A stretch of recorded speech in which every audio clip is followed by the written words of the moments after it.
Alors, je m'appelle Émilie Boyd, je suis graphiste illustratrice freelance et j'ai été diplômée en 2018 de l'ESMA.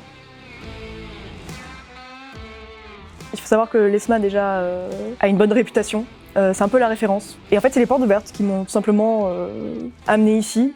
J'y suis allée pendant tout mon lycée et les portes ouvertes étaient toujours incroyables, les projets variés et le contact avec les professeurs était très facile. Alors l'ESMA m'a apporté beaucoup de choses donc du coup dans la formation ICA, donc spécialisée dans l'illustration, le concept art et le graphisme.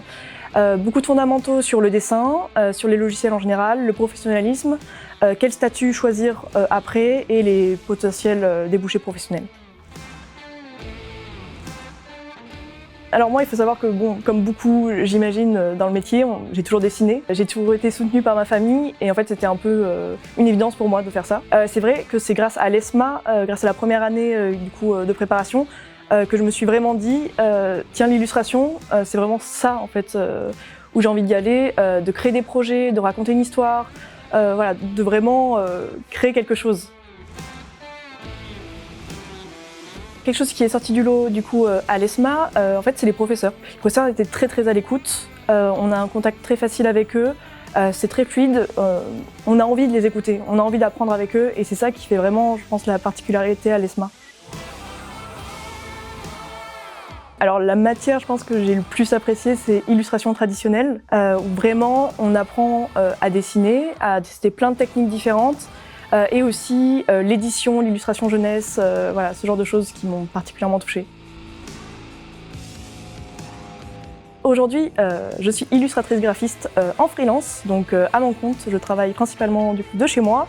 Mes missions consistent à plein de choses. En fait, c'est très varié. Ça peut aller de la conception de caleçons pour hommes à l'illustration jeunesse et passer par exemple, une identité visuelle pour des panneaux solaires ou voilà, ce genre de choses.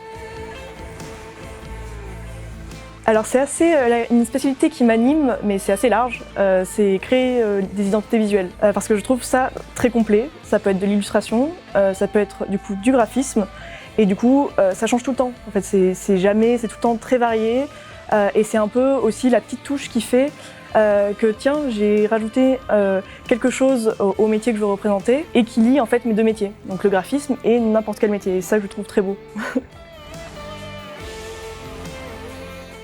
Alors c'est marrant parce que dans mon métier, il y a deux métiers. Il y a le métier d'être illustratrice graphiste et il y a le métier aussi d'être indépendant, donc chef d'entreprise. Il faut faire la comptabilité, il faut aussi être, tout faire par rapport aux relations clients.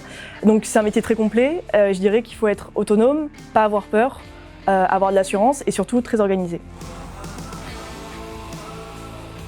Aujourd'hui, dans mon travail, ce qui me plaît, c'est vraiment la variété des projets. Je m'ennuie jamais. Et ce qui est très intéressant, c'est que je peux mêler aussi mes hobbies, donc ça peut être complètement autre chose, avec aussi ce métier qui englobe tout. Donc voilà, je pense que c'est ça qui me motive et qui m'anime un peu tous les jours de continuer, de me réveiller et de faire mes projets.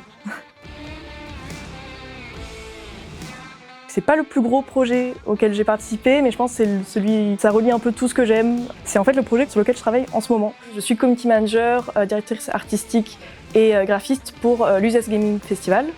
C'est un festival de musique, de concerts symphoniques qui relie aussi les jeux vidéo, le speedrun, donc voilà, c'est un peu tout mon univers. Et c'est vrai que pouvoir représenter ça, c'est juste incroyable en fait, voilà.